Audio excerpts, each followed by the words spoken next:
तो क्या आप भी सबको खुश करने के लिए अपना टाइम, अपना पीस और अपनी खुशी सैक्रिफाइस करते हैं?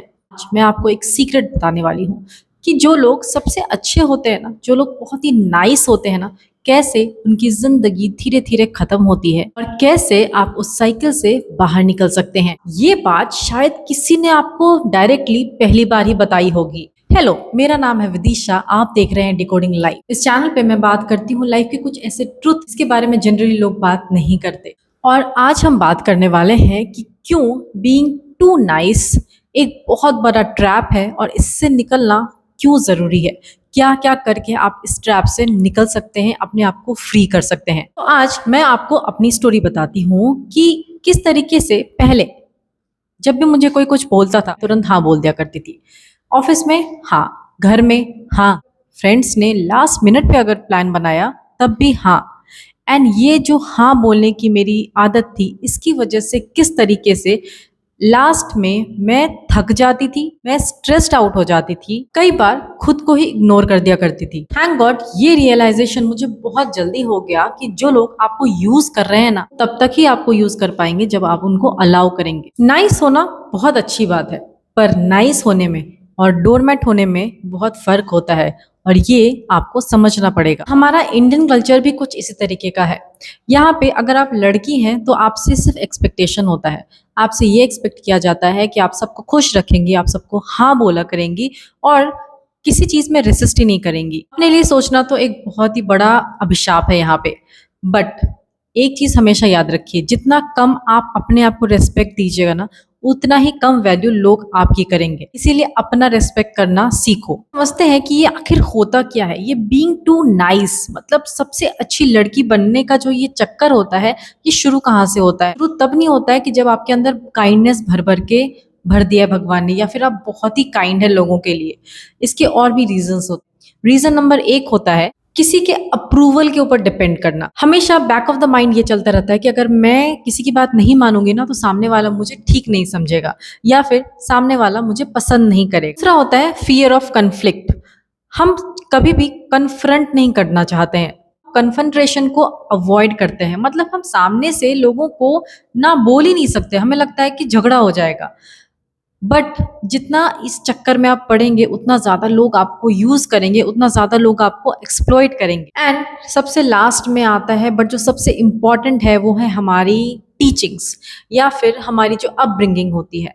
हमारे घर में हमें ये सिखाया जाता है कि अच्छी लड़की का मतलब ये होता है जो वापस आंसर ना करे, जो हर बात माने और जो कहने पे चले। और जब ये हैबिट आपकी आपके लाइफ में बहुत ज़्यादा हो जाती है ना, तब आपको मेंटली स्ट्रेस हो जाता है और आप ओवरवर्क फील करते हो, हमेशा थके हुए फील करते हो। लोग आपकी काइंडनेस को, आपके हाँ बोलने की टेंडेंसी को एक्सप्लॉइट करते हैं, उसको यूज करते हैं, इमोशनली ड्रेन्ड और फ्रस्ट्रेटेड हो जाते हैं। अब बात करते हैं कि इस चीज को आखिर हम फिक्स कैसे करें, इसका सोल्यूशन क्या है, इस ट्रैप से निकले कैसे। सबसे पहला है लर्न टू से नो, वो भी विदाउट एनी गिल्टी फील नहीं होना चाहिए आपको अगर आपने किसी को ना बोला, किसी को मना किया। तो अगर आपके ऑफिस में आपके बॉस ने आपको ये कहा कि कुछ एक्स्ट्रा काम करना है, तो आप पोलाइटली ना बोल सकते हैं। आप ये बोल सकते हैं कि मैं कल कंप्लीट कर दूंगी। Next is prioritize yourself. अपने हेल्थ के ऊपर प्रायोरिटी डालना सीखो।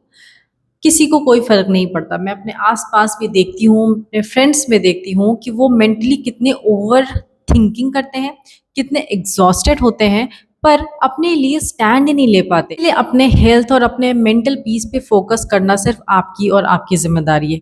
इसकी कोई भी जिम्मेदारी नहीं लेता। अगर आप थक गए हो तो कोई भी आपको अप्रिशिएट नहीं करेगा, उल्टा आपको और सुना देगा। Next is set boundaries. चाहे वो फैमिली हो, चाहे वो फ्रेंड्स हो या फिर कलीग्स हो, इन सब के साथ बाउंड्रीज सेट करना बहुत इंपॉर्टेंट है। क्लियर लाइन ड्रॉ करो। मैं यहाँ पे हेल्प करूंगी, मैं यहाँ पे सपोर्ट करूंगी, पर इस लिमिट के आगे मेरे से उम्मीद मत कर। एंड इसी के साथ आता है स्टॉप ओवर एक्सप्लेनिंग। हर चीज को ओवर एक्सप्लेन करने की जरूरत नहीं है। आपने ना बोला, ठीक है, नो बोल दिया आपने, अब आपको उसको एक्सप्लेन करने की जरूरत नहीं है आपने क्यों नो बोला। या फिर आपने किसी का फोन नहीं उठाया, आपको एक्सप्लेन करने की जरूरत नहीं कि आप कहाँ बिजी थे।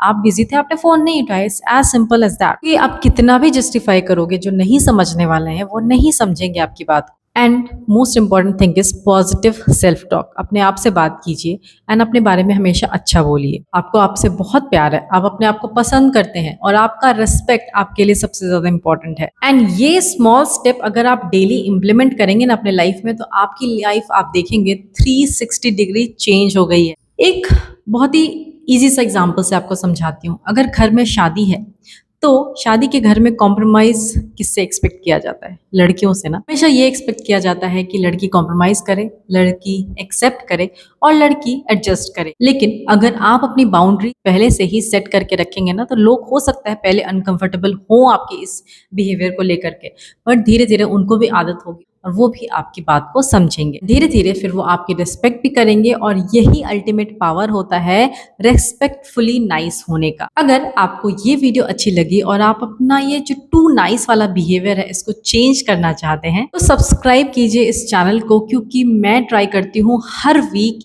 एक मेंटल ऐसा इशू लेकर आने का, एक ऐसा माइंडसेट का सीक्रेट उसको डिकोड करने का। इसीलिए सब्सक्राइब टू डिकोडिंग लाइफ। और अगर आप रेडी हैं अपने लाइफ को अपने कंट्रोल में लाने के लिए, तो मुझे कमेंट करो कि yes I am ready to control my life. हाँ, डिस्क्रिप्शन में मैं 3 बुक्स के लिंक्स दे दूंगी जिसने मुझे हेल्प किया इस चीज से ओवरकम करने के लिए और इस चीज को ओवरपावर करने के लिए। और याद रखो कि अपनी खुशी और अपना रिस्पेक्ट सबसे पहले आता है। लोगों के बारे में सोचना आपके लिए सेकेंडरी होना चाहिए। तो start today and stop being too nice.